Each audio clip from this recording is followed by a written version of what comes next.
अस्सलाम वालेकुम students, BBA 2। बेटा आज हमारी फिफ्थ क्लास है, यानी कि थर्ड वीक की फ़र्स्ट क्लास, लेकिन ओवरऑल ये हमारी फिफ्थ क्लास बनती है।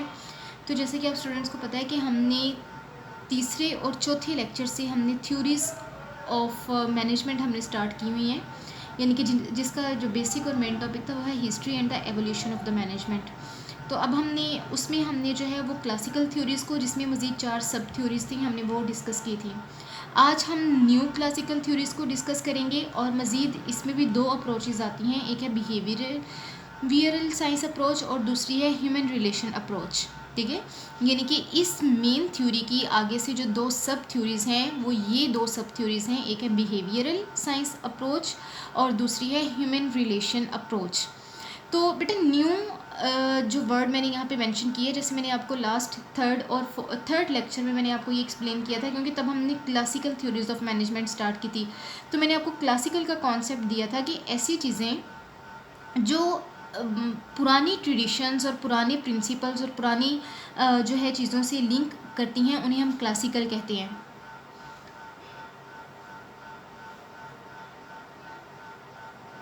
लेकिन यहाँ पर हमारे पास कॉन्सेप्ट जो है वो न्यू का आ गया है। तो न्यू मीन्स कि कुछ नई चीज़ें जो हैं वो इंट्रोड्यूस कराई जाएंगी, यानी कि पुरानी चीज़ें भी एग्जिस्ट करेंगी। पुरानी जो जैसे साइंटिफिक थ्योरी थी, हमारी ब्यूरोक्रेसी थ्योरी थी, ऑर्गेनाइजेशन थ्योरी थी और एडमिनिस्ट्रेटिव थ्योरी थी, उन थ्योरीज़ में जो पॉइंट्स जो थे वो डिस्कस किए गए वो अपनी जगह पे बिल्कुल जो हैं वो एग्जिस्ट करेंगे, और जिन ऑर्गेनाइजेशन में वो इम्प्लीमेंटेड हैं वो इम्प्लीमेंटेड रहेंगे। लेकिन जो बिहेवियरल साइंस अप्रोच और ह्यूमन रिलेशन अप्रोच कहती है, इसमें न्यू कॉन्सेप्ट्स डिस्कस किए गए, न्यू पॉइंट्स जो हैं वो साइंटिस्ट ने आगे रखे और वो भी बेटर थे to adopt for the organisations. तो बेटा हम स्टार्ट करते हैं पहले बिहेवियरल साइंस अप्रोच।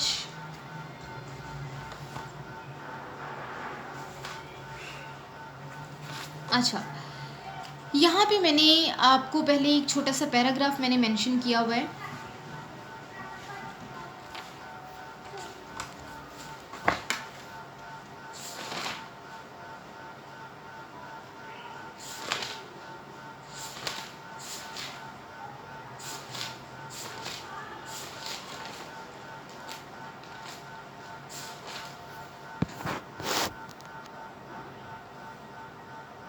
अच्छा बेटा, मैंने यहाँ पे पहले आपको एक पैराग्राफ मेंशन किया है और उस पैराग्राफ का जो टाइटल मैंने दिया है वो है नीड। ठीक है, यानी कि न्यू क्लासिकल थ्योरीज़, ऐसा क्लासिकल थ्योरीज़ में ऐसी क्या डेफिशिएंसीज थी जिनकी वजह से हमें न्यू क्लासिकल थ्योरीज़ की ज़रूरत महसूस हुई, क्यों हमें नए कॉन्सेप्ट्स, नए सेट ऑफ प्रिंसिपल्स की ज़रूरत महसूस हुई। तो मैंने यहाँ पे ये मेंशन किया, because classical approaches did not provide sufficient level of satisfaction and production efficiency as well as proper equal human rights. यानी कि अब यहाँ पे जो बात की जा रही है वो ये बात की जा रही है कि जो हमारी क्लासिकल थ्योरीज थी, क्लासिकल अप्रोचेस थी, वो efficient level of satisfaction provide नहीं करती थी। यानी कि जो ऑर्गेनाइजेशंस उन सेट ऑफ प्रिंसिपल्स को, उन थ्योरीज़ को अडॉप्ट करना चाहते थे, वो कहीं ना कहीं उनको अडॉप्ट करने और इम्प्लीमेंट करने और उसकी फिर प्रैक्टिस में उनको लाने के लिए एक 100% सेटिस्फेक्शन रिक्वायर्ड नहीं थी। यानी कि एक लोगों को ये नहीं लगता था कि जो चीज़ हम कर रहे हैं वो सेटिस्फाइड है, they could not gate confident on that thing. तो ये लेवल ऑफ सेटिस्फेक्शन का ना होना, इसने जो है वो क्लासिकल थ्योरीज़ की इंपॉर्टेंस को कम किया। दूसरा ये कि प्रोडक्शन एफिशिएंसी इंक्रीज़ ने की, क्योंकि क्लासिकल थ्योरीज़ ने जो है वो सिर्फ लेबर के बिहेवियर और सिर्फ ब्यूरोक्रेसी ऑर्गेनाइजेशन थ्योरी जो है उसने सिर्फ ऑर्गेनाइजेशंस पे अप्रोच किया था, उन पे बात की थी। लेकिन बाकी सारी थ्योरीज़ ने तो है वो यही बात की कि आप अपने एम्प्लॉयज़ को बोनसेस दे दें, आप एक्स्ट्रा जो इंसेंटिव्स हैं, इकोनॉमिक इंसेंटिव्स हैं, आप वो दे दें। मतलब यानी कि हर चीज़ में जो है वो लेबर के लिहाज से जो है वो चीज़ें डिस्कस हुई। तो दूसरा ये कि प्रोडक्शन एफिशिएंसी इंक्रीज़ नहीं हुई, और तीसरा ये कि इक्वल ह्यूमन राइट्स जो हैं वो नहीं प्रोवाइड किए गए इक्वल क्लासिकल थ्योरीज़ में। इस वजह से जो है वो हमें ज़रूरत महसूस हुई कि न्यू क्लासिकल थ्योरीज़ भी होनी चाहिए। ठीक है, नेक्स्ट पॉइंट मैंने यहाँ पे मेंशन किया है, but managers need a proper guideline. लेकिन चूँकि मैनेजर्स को काम करने के लिए एक प्रॉपर गाइडलाइन की ज़रूरत थी to follow up and deal with the people. इन गाइडलाइंस को फॉलो करने के लिए और फिर डील करना लोगों के साथ। लोग कौन से? उनके एम्प्लॉयज़, लोगों के साथ डील करना on the behalf of the organisation, organisation के बिहाफ पे। अब चूंकि एक प्रॉपर सेट ऑफ प्रिंसिपल्स नहीं था, प्रॉपर गाइडलाइंस नहीं थी मैनेजर्स के पास फॉलो करने के लिए और फिर लोगों के साथ डील करने के लिए, तो वहाँ पर क्या हुआ, वहाँ पर फिर ज़रूरत महसूस हुई कि हमारे पास कुछ नए कॉन्सेप्ट्स आने चाहिए मैनेजमेंट के लिहाज से। तो फिर हमारे पास न्यू क्लासिकल थ्योरीज़ का इंट्रोडक्शन स्टार्ट हुआ। और लास्ट में मैंने सबसे जो इम्पोर्टेंट पॉइंट मेंशन किया, मैंने यहाँ पे किया था कि focus is on the management who is responsible for the organisation as an entity.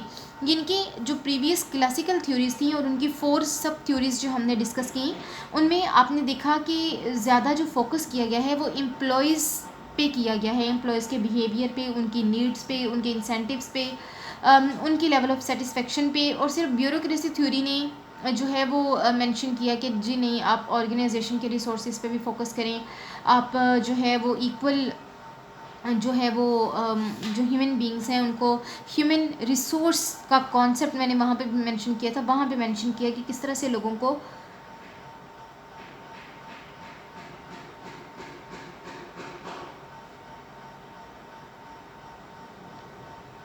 Equally divide करना है, ठीक है। अब बेटा यहाँ पर ज़रूरत इस बात की महसूस हुई कि मैनेजमेंट पे फोकस किया जाए, क्योंकि मैनेजमेंट वो है जो अच्छा इम्पैक्ट डाल सकती है आपके एम्प्लॉयज़ के ऊपर भी और एक ओवरऑल ऑर्गेनाइजेशन के ऊपर भी। तो ज़रूरत जो सबसे महसूस हुई वो ये चीज़ हुई कि मैनेजमेंट के ऊपर फोकस होना चाहिए, क्योंकि मैनेजमेंट रिस्पॉन्सिबल होती है पूरी की पूरी ऑर्गेनाइजेशन के लिए एज एन एंटिटी। तो बेटा जो सबसे पहले हम जो अप्रोच स्टार्ट कर रहे हैं वो है ह्यूमन रिलेशन अप्रोच, ठीक है।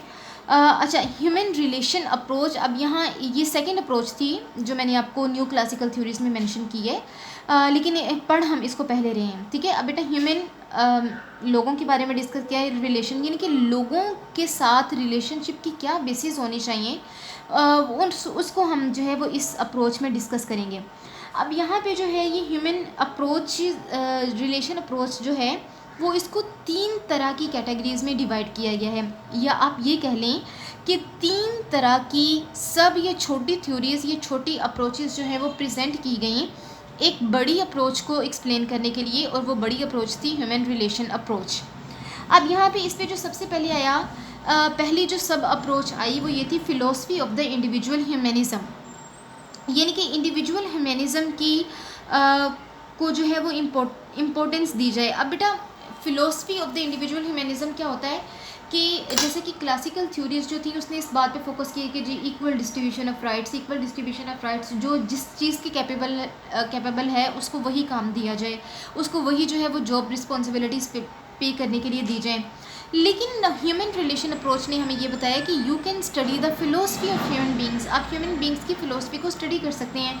समटाइम्स ऐसा होता है कि कोई इंसान जिसकी एजुकेशन, जिसका एक्सपीरियंस जो है वो डिफरेंट फील्ड में होता है, लेकिन वो किसी दूसरे फील्ड के काम को बहुत अच्छे तरीके से कर सकता है, हालांकि वो उसके पास उस फील्ड की कोई ऐसा कोई डॉक्यूमेंटल रिकॉर्ड नहीं होता, कोई लर्निंग रिकॉर्ड्स नहीं होते, लेकिन फिर भी वो बहुत अच्छा उस चीज़ को जो है वो कर सकता है।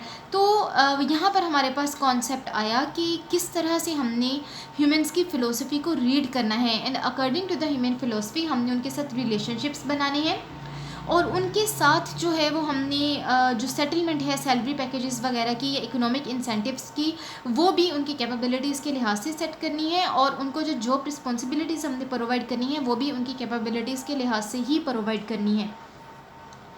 अच्छा बेटा, दूसरा जो हमारे पास सब अप्रोच आई वो था थ्रेट ऑफ यूनियनाइजेशन। अब थ्रेट का मतलब है कि यूनियनाइजेशन का डर, ठीक है। यूनियनाइजेशन क्या है बेटा? यूनियनाइजेशन ये है कि जैसा एक ऑर्गेनाइजेशन में अगर 500 लोग काम कर रहे हैं, जैसे कि बिग स्केल जो ऑर्गेनाइजेशंस होती हैं, अगर 500 लोग वहाँ पे काम कर रहे हैं, तो लेट्स सपोज कि उस ऑर्गेनाइजेशन के सीईओ ने या डायरेक्टर्स ने या ऑनर्स ने जो है वो कुछ नई पॉलिसीज़ इंट्रोड्यूस करा दी हैं, ठीक है, और वो नई पॉलिसीज़ कुछ एम्प्लॉयज़ के लिए अनएक्सेप्टेबल हैं, ठीक है, यानी कि वो विलिंग नहीं है उन रूल्स और रेगुलेशंस और उन लॉज को अडॉप्ट करने के लिए।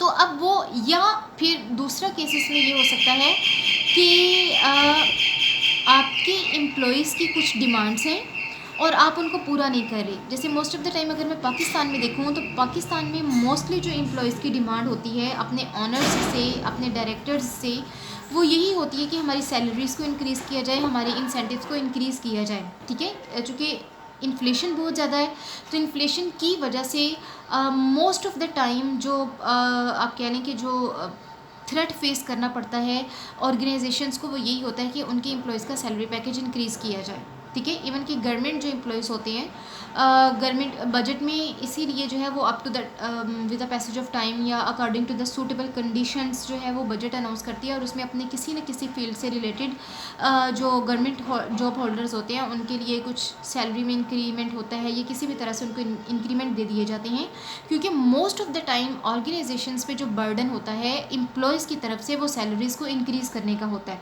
ठीक है।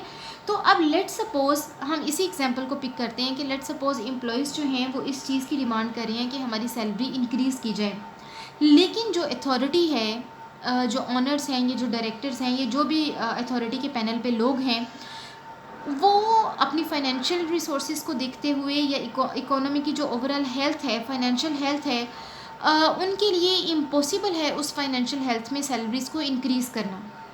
तो इस वजह से वो क्या करेंगे, वो अपने एम्प्लॉयज़ की डिमांड को नहीं मानेंगे, ठीक है।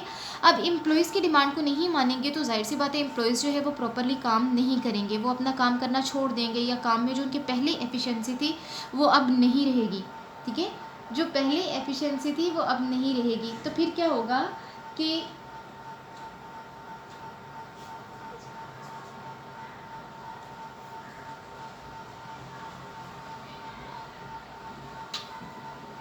पहले जो एफिशिएंसी थी वो उनके काम में नहीं रहेगी, ठीक है। और अगर एम्प्लॉयज़ की तरफ से ज़्यादा थ्रेट फेस करना पड़ता है तो एम्प्लॉयज़ क्या करते हैं, एम्प्लॉयज़ एक ग्रुप बना लेते हैं, जिनके कुछ एम्प्लॉयज़ होते हैं वो अपनी बात मनवाने के लिए हड़ताल कर लेते हैं या बाइकआउट कर देते हैं। इस तरह की कुछ 3-4 टर्म्स हैं, जिनके काम नहीं हमने करना, टोटली बाइकआउट कर लेंगे या हम टर्नओवर कर देंगे, ठीक है। टर्नओवर का मतलब है कि एम्प्लॉयज़ का छोड़ के चले जाना, एम्प्लॉयज़ जो हैं वो ऑर्गेनाइजेशन को छोड़ के चले जाते हैं, ठीक है। तो ये होता है यूनियनाइजेशन, यानी कि कुछ नंबर ऑफ़ एम्प्लॉयज़ का यूनियन बना लेना, एक यूनियन बना लेना, और उस यूनियन का जो भी एजेंडा होगा वो उन सब का कॉमन एजेंडा होगा। अब ये ज़रूरी नहीं है कि उस ऑर्गेनाइजेशन में, जैसे अगर मैंने 500 लोगों की मिसाल दी है तो 500 के 500 लोग जो हैं वो यूनियनाइज हो जाए, नहीं, इनमें से हो सकता है कि 150 जो है वो यूनियन बना लें, 200 जो है वो यूनियन बना लें।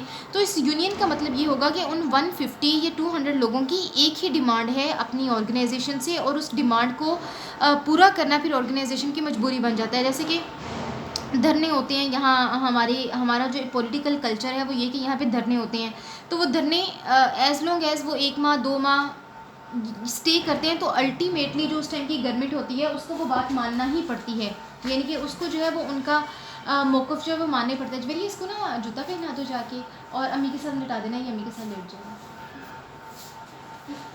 अच्छा, तो अच्छा बेटा, होता क्या है इसमें कि फिर वो जो थ्रेट होता है ना एक ऑनर्स पे या अथॉरिटी पे यूनियनाइजेशन का, वो थ्रेट जो है उसने भी फिर इस चीज़ को एक्सप्लेन किया कि no, you have to focus on the human behaviour. आपको ह्यूमन बिहेवियर पे भी फोकस करना पड़ेगा और उनके साथ रिलेशनशिप्स को भी स्ट्रॉन्ग करना पड़ेगा। यानी कि फिर ऐसा होना चाहिए कि अगर यूनियनाइजेशन हो गई है, अगर एम्प्लॉयज़ ने जो है वो एक यूनियन क्रिएट कर ली है अपनी, तो फिर बीच का रास्ता निकालना चाहिए। नहीं, ऐसा ना हो कि अथॉरिटी अपने जो है मौक़िफ़ पे फंसी हुई है, एम्प्लॉयज़ अपने मौक़िफ़ पे डटे हुए हैं, तो ऐसा नहीं होना चाहिए। फिर कोई बीच का रास्ता निकल आना चाहिए ताकि दोनों साइड्स का की प्रॉब्लम्स जो हैं वो सॉर्ट आउट हो सकें, ठीक है। और बेटा थर्ड वन जो है वो हमारी हॉथर्न्स की स्टडीज़ हैं। हॉथर्न जो है ये ज़्यादा इंपॉर्टेंट है, थर्ड अप्रोच जो है ये ज़्यादा इंपॉर्टेंट है, क्योंकि हॉथर्न जो है ये एक बहुत ही सक्सेसफुल ऑथर है और इसने बहुत अच्छे पॉइंट्स प्रेजेंट किए जो कि आज भी जब मैनेजमेंट की थ्योरीज़ को अडॉप्ट करने की बारी आती है तो वहाँ पे अडॉप्ट किए जाते हैं, ठीक है। अच्छा जी, अब यहाँ पे मैंने कुछ जो है वो एक, यानी कि ये कह लें कि मैंने अपनी अंडरस्टैंडिंग के लिए ही लिखा है, लेकिन मैं इसको रीड कर देती हूँ ताकि आप स्टूडेंट्स को भी पता चले कि बेसिकली इन सारी थ्योरीज़ के पीछे, इन सारी स्टडीज़ के पीछे जो है वो क्या मकसद है। अच्छा बेटा, थ्रेट ऑफ यूनियनाइजेशन और फिलोसफी इंडिविजुअल ह्यूमनिज्म ये बहुत ईजी है, इसको मैं ज़्यादा एक्सप्लेन नहीं करी। हम जो है वो आगे चलेंगे हॉथर्न स्टडीज़ के ऊपर, ठीक है। तो मैंने यहाँ पे मेंशन किया कि मैनेजर्स जो हैं ये more oriented towards the need of the employees, यानी कि मैनेजर्स को जो होना चाहिए उनकी ज़्यादा ओरिएंटेशन होनी चाहिए, उनका ज़्यादा फोकस होना चाहिए एम्प्लॉयज़ की नीड्स के ऊपर, हु नीड जॉब सेटिस्फेक्शन, और एम्प्लॉयज़ को क्या चाहिए, जॉब सेटिस्फेक्शन चाहिए.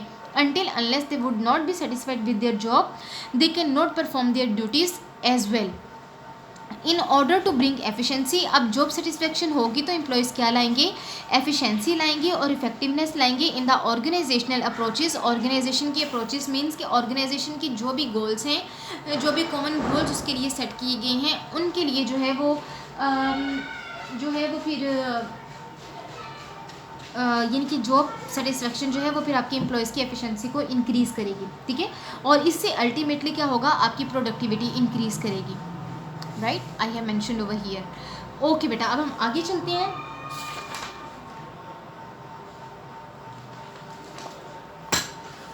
अच्छा बेटा, अब हॉथन की स्टडी से पहले, यानी कि यहाँ पे हमारी हॉथन की स्टडी है, लेकिन इससे पहले एल्टन मियो एक, यानी कि हॉथन बाद में आया था, और लेकिन एल्टन मियो को हॉथन से पहले तक जो है वो इसने जो पॉइंट्स प्रेजेंट किए थे, इसका एक ही मौक़िफ़ था और उसने वो प्रेजेंट किया था. मैं वो यहाँ पे एक्सप्लेन करूँगी. अच्छा, इसका एक ही पॉइंट था और वो बहुत स्ट्रॉन्ग पॉइंट था. ठीक है, यानी कि वो एक ऐसा पॉइंट था जो कि पूरी की पूरी मैनेजमेंट की बेस रख सकता है.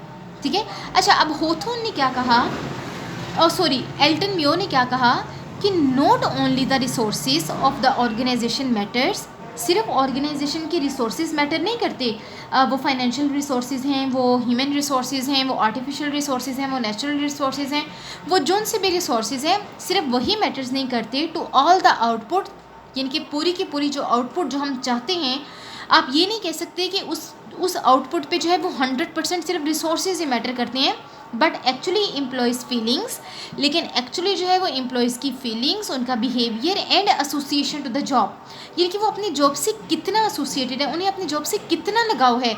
जितना ज़्यादा लगाव होगा उतना ही एफिशिएंटली और इफेक्टिवली वो काम करेंगे. जितना लगाव कम होगा तो उनकी एफिशिएंसी और इफेक्टिवनेस भी क्या होगी, कम होगी. तो अच्छा, association to the job, job के साथ एसोसिएशन, प्लेस, जगह के साथ एसोसिएशन, ETC मैटर्स ह्यूजली, वो सबसे ज़्यादा मैटर करती है. ठीक है. अब बेटा यहाँ पे एल्टन मियो ने जो हमें कॉन्सेप्ट दिया था वो बेसिकली 2 पॉइंट्स का कॉन्सेप्ट दिया. इसने 2 फैक्टर्स प्रेजेंट किए. पहले थे इमोशनल फैक्टर्स और दूसरे थे फिजिकल फैक्टर्स. इमोशनल फैक्टर्स वही हैं, फीलिंग्स आ गई, बिहेवियर आ गया, आपका एसोसिएशन ऑफ द जॉब आ गया, एंड एसोसिएशन, यानी कि जो एक हमारी फीलिंग से रिलेटेड जो हमारे फैक्टर्स हैं, एल्टन मियो ने वो एक्सप्लेन किए. ठीक है. और दूसरी साइड पे इसने कहा कि फिजिकल फैक्टर्स जो एग्जिस्ट करते हैं. ठीक है, जैसे कि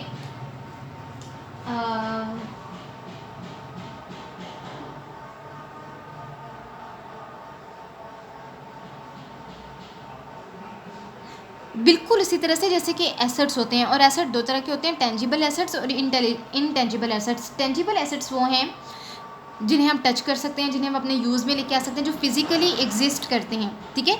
और इसी तरह से ये फिजिकल फैक्टर्स हो गए. इन फिजिकल फैक्टर्स में हमारी जो है वो फिज़िकल रिसोर्सेज आ जाएंगे, जैसे कि हमारे पास हमारी मशीनरी आ गई, हमारा फाइनेंस आ गया, या अदर जो हमारे रिसोर्सेज हैं वो सारे आ जाएंगे. तो इसने फोकस किया कि organisations not only need to focus on the physical factors but they also need to focus on the emotional factors.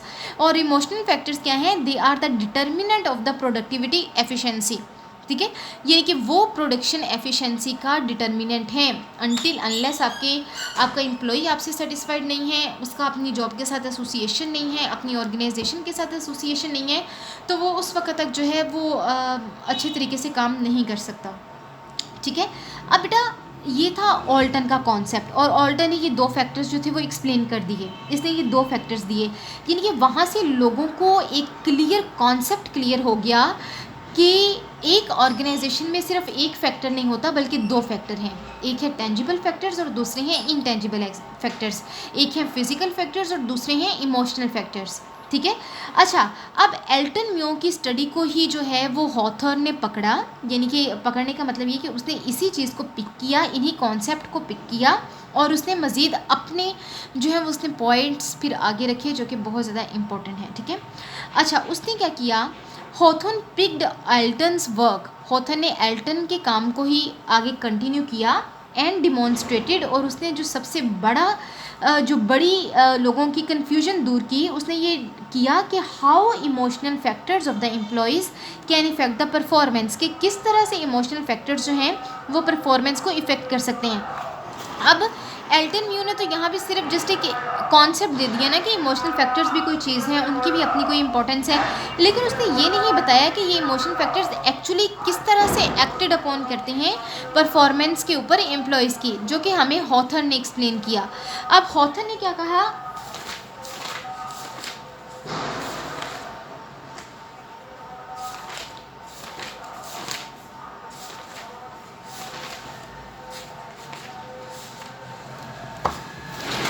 अच्छा अब हॉथर्न ने क्या कहा, हॉथर्न के स्टडीज़ जो हैं वो ऑलमोस्ट ये 1920s में जो प्रेजेंट की गई थी। Hawthorne demonstrated how emotional factors effect the employees performance. Hawthorne ने इस चीज़ को डिमॉन्स्ट्रेट किया था कि किस तरह से जो है वो हमारे जो इमोशनल फैक्टर्स हैं एम्प्लॉयज़ के, वो उनकी परफॉर्मेंस को इफ़ेक्ट करते हैं।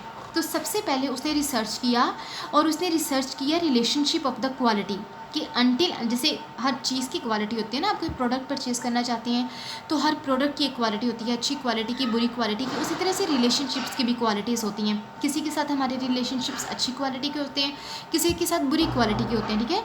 तो हॉथर्न ने जो है वो उसने यानी कि रिलेशनशिप की क्वालिटी को जो है वो उसने एक्सप्लेन किया, एंड क्वांटिटी और क्वांटिटी दोनों को एक्सप्लेन किया, supporting the efficiency in the industry, जिसने कि इंडस्ट्री में एफिशिएंसी को सपोर्ट किया।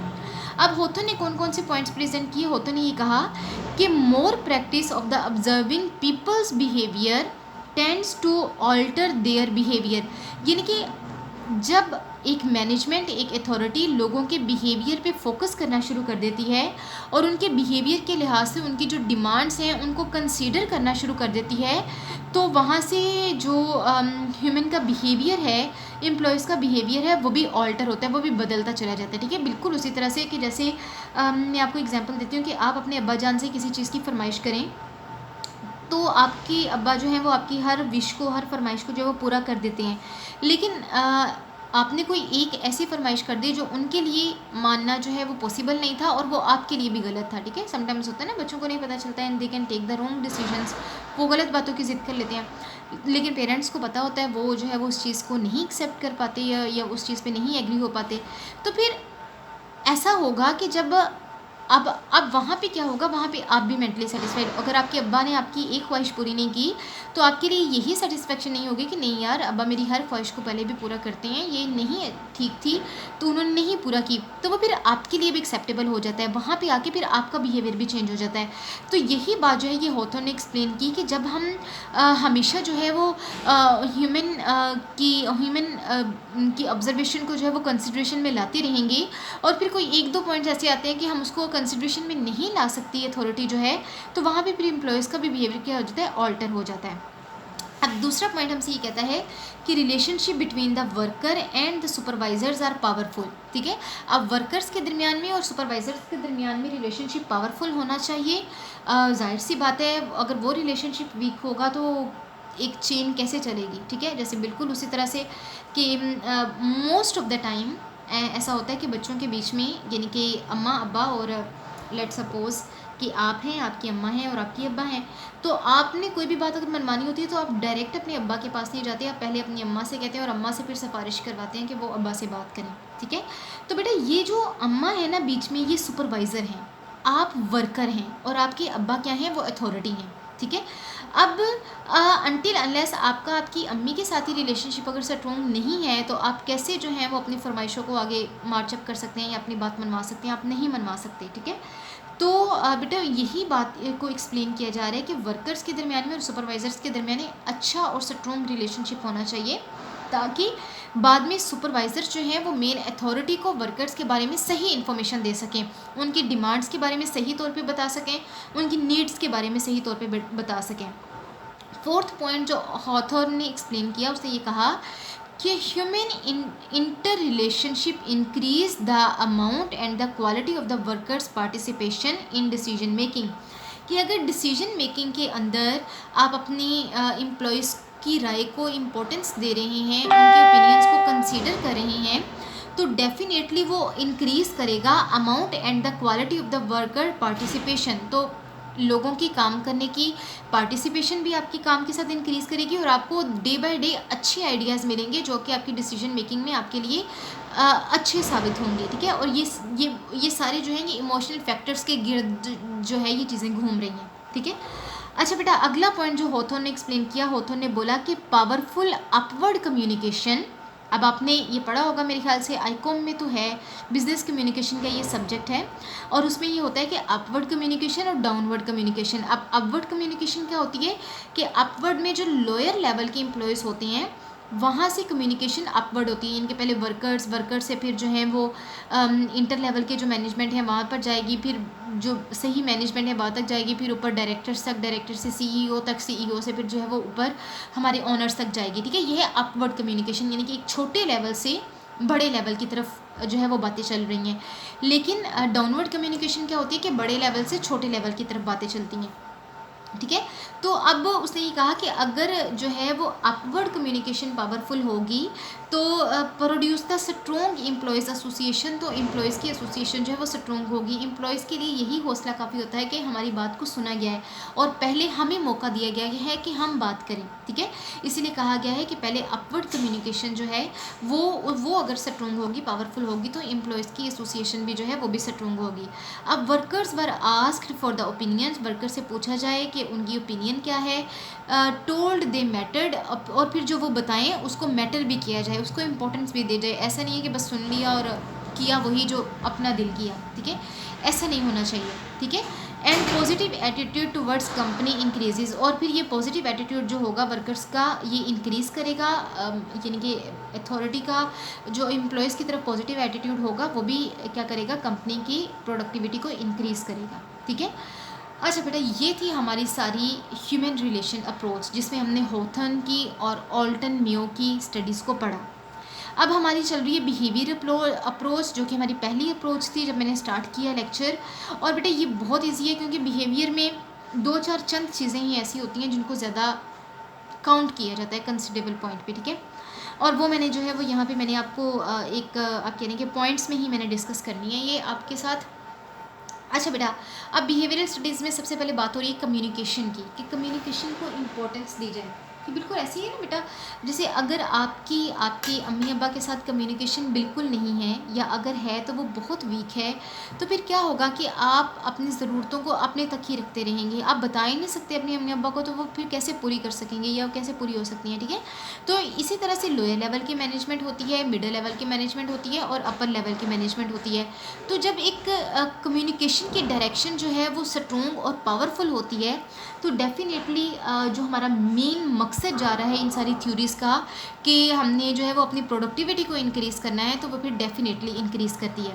बेटा दूसरा पॉइंट है एम्प्लॉयज़ डेवलपमेंट। अब एम्प्लॉयज़ ऐसा नहीं, जैसे पहले ज़माना में होता था कि एक एम्प्लॉय जो है वो किसी अगर एक डेजिग्नेशन पे काम कर रहा होता था तो वो सदियों उसी डेजिग्नेशन पे बेचारा काम करता रहता था, ठीक है। यानी कि अगर वो आज मैनेजर लगा तो वो सदियाँ गुजर जाएंगी, वो बेचारा मैनेजर ही रिटायर होता है, ठीक है।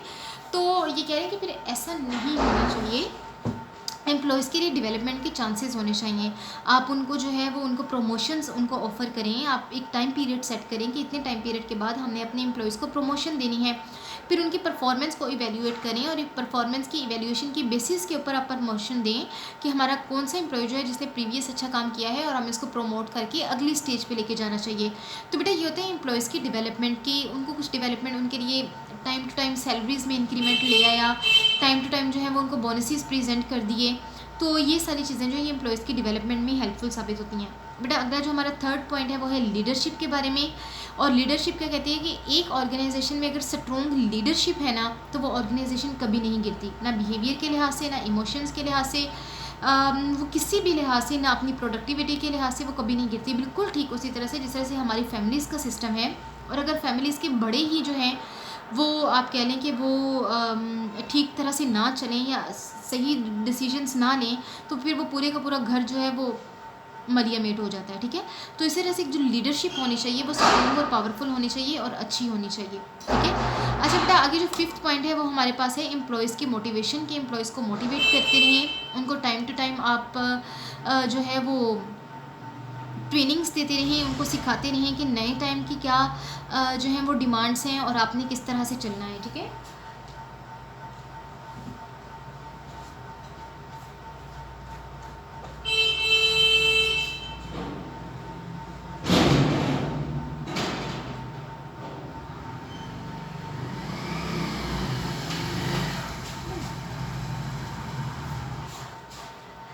कि नए टाइम्स की क्या डिमांड है और हमने जो है वो किस तरह से चलना है। बेटा आगे जो है वो हमारा लास्ट पॉइंट है कि organization as a social system. अब ऑर्गेनाइजेशन को सिर्फ अपने इंटरनल कल्चर को ही फोकस नहीं करना चाहिए कि इंटरनली फोकस कर लिया, उनके भी एम्प्लॉयज़ को भी देख लिया इंटरनली हर चीज़ पे नहीं।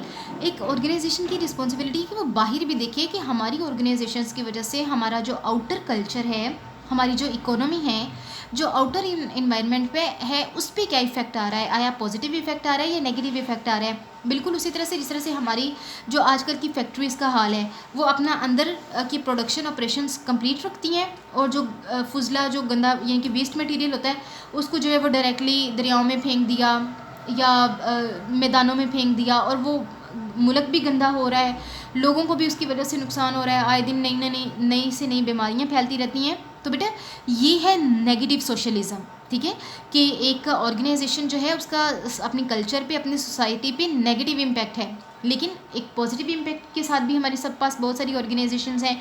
तो बेटा ये एक बहुत ज़्यादा ज़रूरी है कि बिहेवियरल अप्रोच में ये भी आता है कि ऑर्गेनाइजेशंस का को एज अ सोशल सिस्टम जो है वो उनको पॉजिटिवली इम्पैक्ट करना चाहिए, वो नेगेटिवली इम्पैक्ट नहीं करना चाहिए, ठीक है। अच्छा बेटा आज हमारा ये दोनों बिहेवियर यानी कि न्यू क्लासिकल थ्योरीज जो हैं वो हमारी कवर अप हो गई हैं। दोनों अप्रोचेस बिहेवियरल अप्रोच और ह्यूमन रिलेशन अप्रोच हमने ये डिस्कस कर लिए हैं। आज थोड़ा लेक्चर के दौरान डिस्टर्बेंस भी रही आना जाना मेरा, तो उसके लिए मैं आपसे माजरत चाहती हूँ। तो बेटा ये इसमें अगर आपको किसी भी किस्म की कोई भी क्यूरी है तो आपने मेरे से डिस्कस कर लेना है। ओके बेटा, थैंक यू सो मच।